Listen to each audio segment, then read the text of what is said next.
Hello, fellow old schoolers. Echo Greg here with another recorded webcam match. This is match 2 of the January Guildhouse PreModern tournament. I am on Food Chain, predominantly black-green deck with a light splash for white. I put a deck tech video out on this, so if you're interested in a little bit of a deeper dive, take a look. But basically, the plan is to get a food chain in play and chain creatures through and get out a fatty, whether it's an Acroma, Vertaloth with a ton of Saproly tokens, Nashoba or a Shade against white decks, Visar the Dreadful against decks that you get the idea. So today I'm playing against Greg Titcomb. He is on a Greater Good deck, so 2 combo decks going at each other. So let's take a look.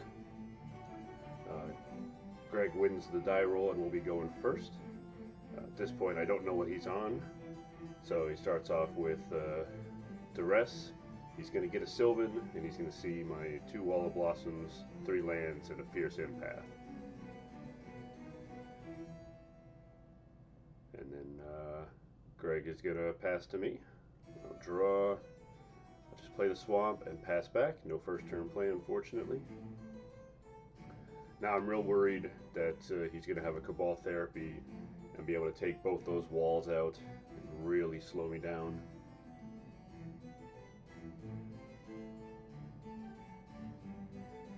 Greg's thinking about what to do here. Plays an Ancient Tomb and just passes, so no therapy. Dodge a bit of a bullet there. I will play a city for the green, take a damage, play the wall, and pass back. If you're not familiar with the Greater Good deck, you are definitely going to see it go off in action during this match. Basically, there's a therapy, so at this point Greg knows about the Fierce Empath and the Wall of Roots, but doesn't know the other 3 cards in my hand.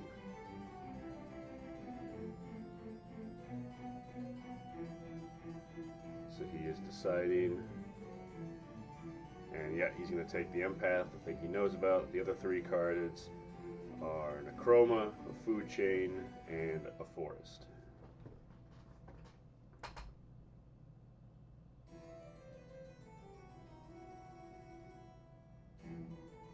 Greg's just clarifying what Food Chain does.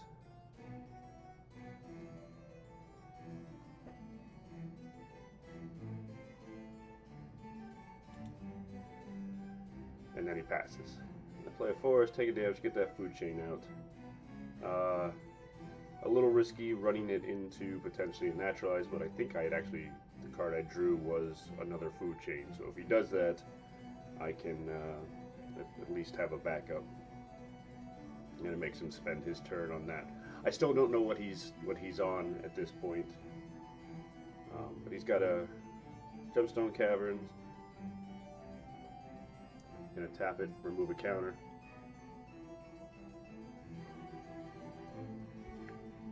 I'm gonna add a Dark Ritual. There's a Rector.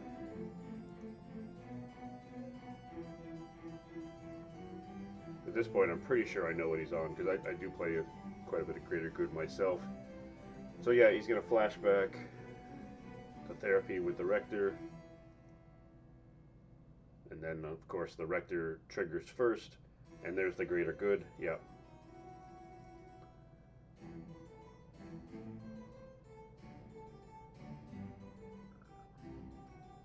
So the way Greater Good typically goes on, it's a combo deck. So Greater Good is a 2 green, 2 colorless enchantment. its text is sacrifice a creature, draw cards equal to its power, and then discard 3 cards. So the way the Greater Good combo deck works is you get a Dreadnought. With the Dreadnought's 12 power sacrifice trigger on the stack, you sack it to the Greater Good, you draw 12 cards, you discard 3, and you just loop that through until you can basically draw your deck. A couple different ways to win. Typically it's with a Pandemonium, either doing the Sapling Pass. It does play Replenish, so you can discard the Pandemonium and the Sapling Burst into the graveyard and then replenish them back and win. Or it can also just do Pandemonium damage from cycling through the Dreadnoughts, 12 damage a pop. So Greg's comboing off here. He's got the Dreadnought. He's drawing all the cards.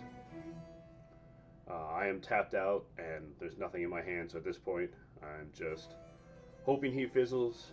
Occasionally the deck fizzles. So Greg puts a land, Therapy, and a Sapling Burst into play, so he's got one half of the combo in the graveyard. Plays a bunch of low spells. You can see the deck runs a lot of fast mana. He uses that last mana floating from the tomb to play another Dreadnought, sacks it, draws 12. The deck also plays Reanimates in order to continually to recycle the Dreadnoughts to be able to just draw. And then so my version also, Greg's version does not. We were talking about it. My version of this deck also runs some Stifles and Vision Charms, so that you have a plan B of just being able to cast the Dreadnought and win with that. Greg's does not, but with the Sapling Burst, you can easily make 12 power and keep a Dreadnought in play the way Garfield intended, actually casting it and sacking creatures and power, even though Garfield did not design the card. Little joke there. So another Dreadnought. Greg is just in full combo mode, so again, my only hope is that he whiffs. One of the ways that this deck can lose is the last combo piece. In this case, the Pandemonium is in the bottom portion of the deck, and he gets to a point where he doesn't have enough cards in this deck to draw, which I think he's where he's at now, and he's got maybe like 9 cards left. So he cannot cycle another Dreadnought or he will lose the game on the spot. So he's got to figure out a way to get deeper into the deck and get a Pandemonium, or sometimes you just got to pass. So he's going to reanimate here.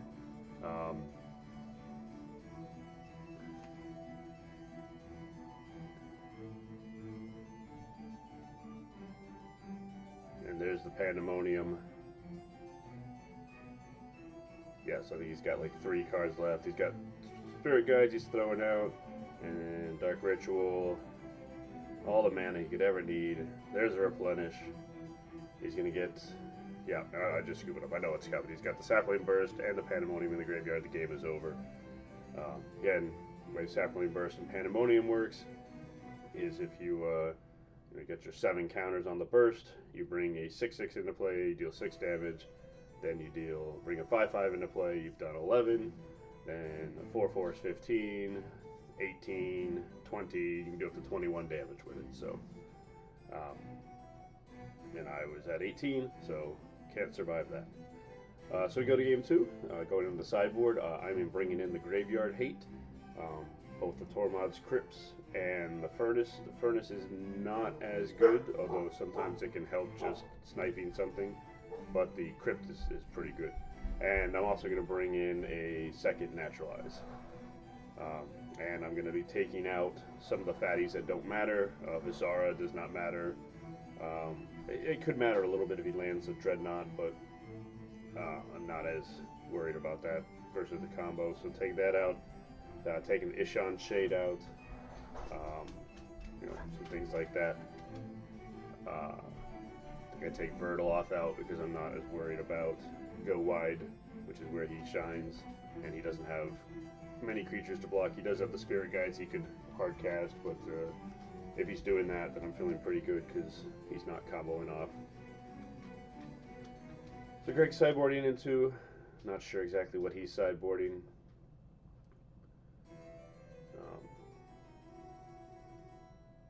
Probably some amount of swords if he doesn't have 4 swords in the main. So, all done sideboarding for me. I shuffle up, take a look. Greg is still finishing, so I'll skip ahead a little bit. There we go. Alright. I'm going to mulligan. I don't like the hand. Doesn't do enough, especially against a deck like Greater Good, which can win very fast, as you saw there. I believe that was a turn 4 win. And I don't think it was only a turn 4 win because he missed a land drop. If he had had that land, he probably could have. Alright, so I could keep on 6, play a Treetop Village, and I pass. Hopefully my deck will get to do what it's supposed to do after seeing Greg do what his deck does. So, Hickory Woodlot, that's the depletion land for green. Tap it to add 2 green, remove a counter. There's a wall. Good start. Just, again, drawing cards, replacing itself, and having stuff out on the board for when I can food chain. Looks like Caves of Koleos for white, and black. Greg's going to go to 19 and fire off a Cabal Therapy. So, not sure what he named, probably Food Chain. But no, I got a bunch of land, a Naturalize, and a Hermit. Go ahead and play another Treetop Village and pass, leaving up Naturalize. Because he is going to have 4 mana this turn if he gets land, which looks like he does. Yep, he's got a Cavern. Or sorry, Gemstone Mine.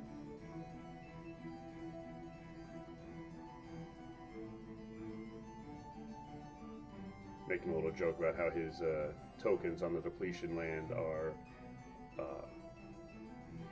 mining counters and not depletion counters. So Greg flips it over. So he's adding the 2 green, and then taking land off that. 4 mana. There's the Greater Good. So I'm going to instantly naturalize. I assume he has a second one in hand, but I can't not get rid of the Greater Good. It has to go. So at this point, my only hope is I can draw another piece of the sideboard hate. I'm going to play the Food Chain though. Fortunately, I am 1 mana short of being able to get the Hermit in play or do anything else, so I just pass. Greg untaps.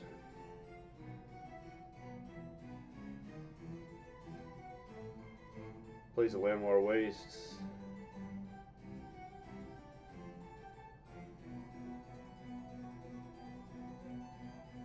And just pass it back. So maybe he doesn't have the other Greater Good now. And I'll play the Forest.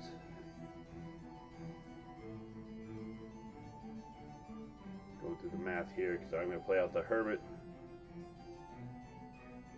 He'll get his 4 Squirrel Buddies. Then I'm going to exile the Hermit for 6 and the Wall for 9. And I'm going to get an Acroma into play and swing it. So get to do what I'm going to do. Unfortunately, Greg has a Swords. So he swords my Acroma. I'm going to go up to 26. And that could be important because, again, Greg's main win condition here is a Pandemonium.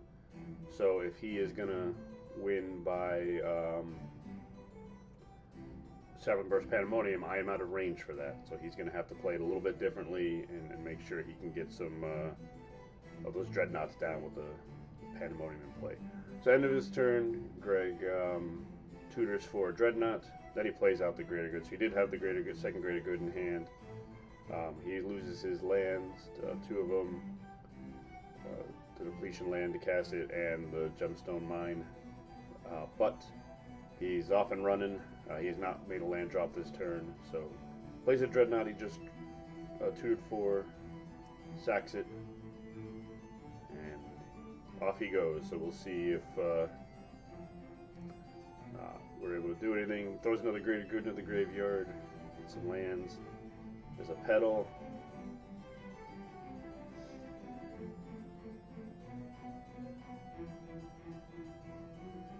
Here he's trying to plan out what he's going to do here. Ancient Tomb.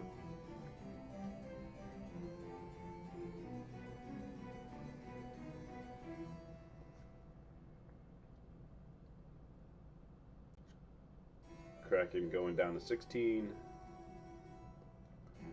Pitching over Spirit Guide, so he's got 4 mana. Yeah, plays that. He does have a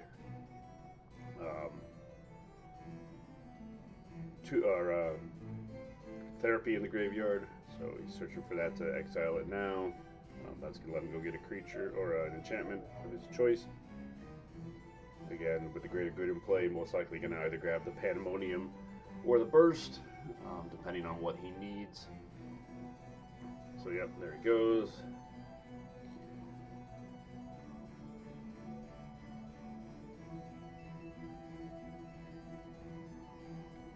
He decides to grab the Sapling Burst. I was really hoping he would grab the Pandemonium, and then I would get a turn because I do have another Deranged Hermit in hand, so I'd be able to, do 9 on the Pandemonium and then swing for 8, which would have been lethal. But we'll see if I get there. So at this point, Greg is making sapling tokens and then exiling them to the greater good to draw. So he'll draw 6, discard 3.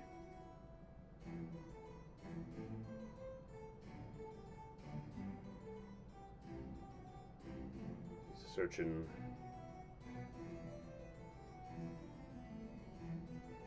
Checking his graveyard, seeing what he's got going on. He's going to do it again. This time drawing 5, discarding 3. So not nearly as good as playing a Dreadnought, but you got to do what you got to do in the greater good deck to get the cards you need. So he's probably looking for some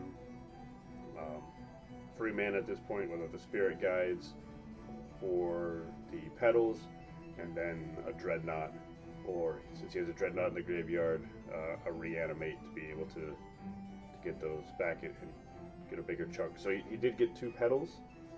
Greg has made his land drop for the turn, so lands won't help him at this point.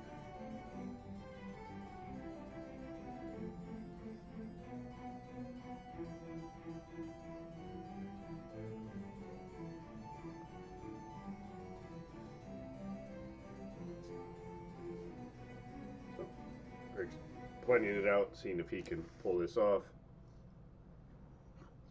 Dark Ritualing 3 Dark Rituals.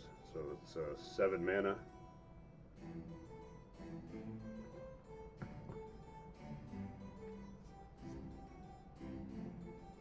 There's a Dreadnought doing the thing. Yeah.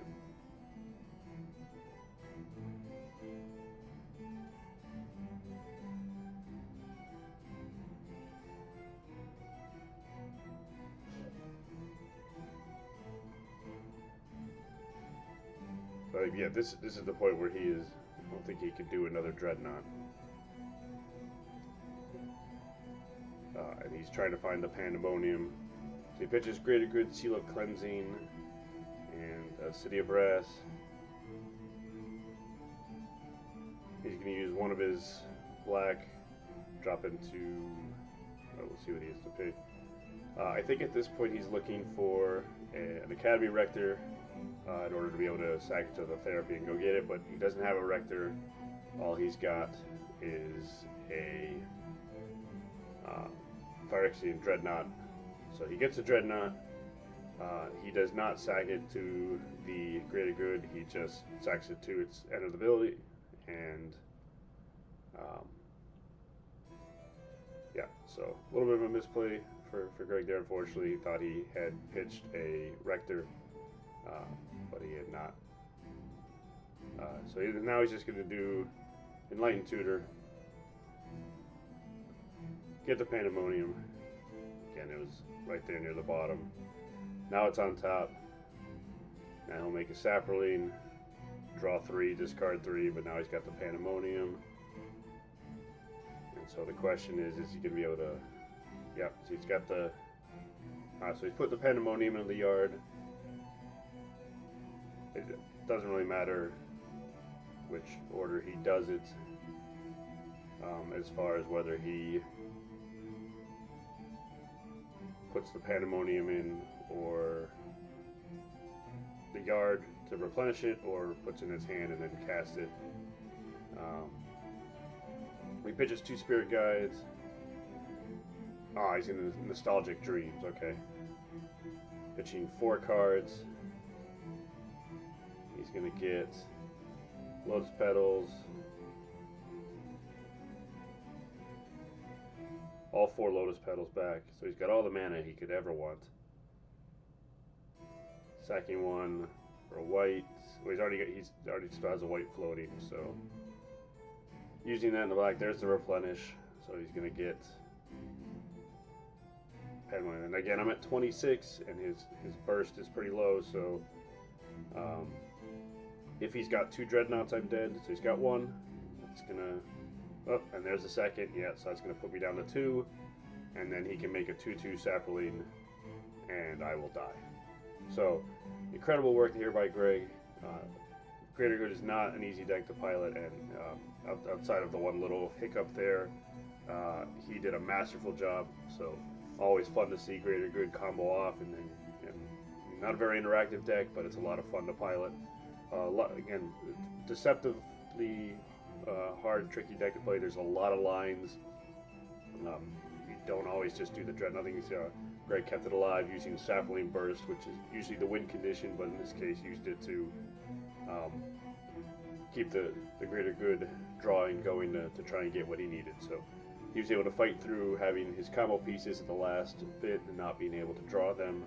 So again, very resilient deck, a lot of fun to play and fun to watch it go off. So congrats, Greg. That makes me 1-1 with 1 more game to play, so still alive to win the pod. There's a 3-way tie right now of people who are 1-1. So if I win out and Greg loses 1, I think I can get in on tiebreakers, but we shall see. So 1 more match coming at least, and hopefully a playoffs match. But thanks everyone for watching, and I will see you next time.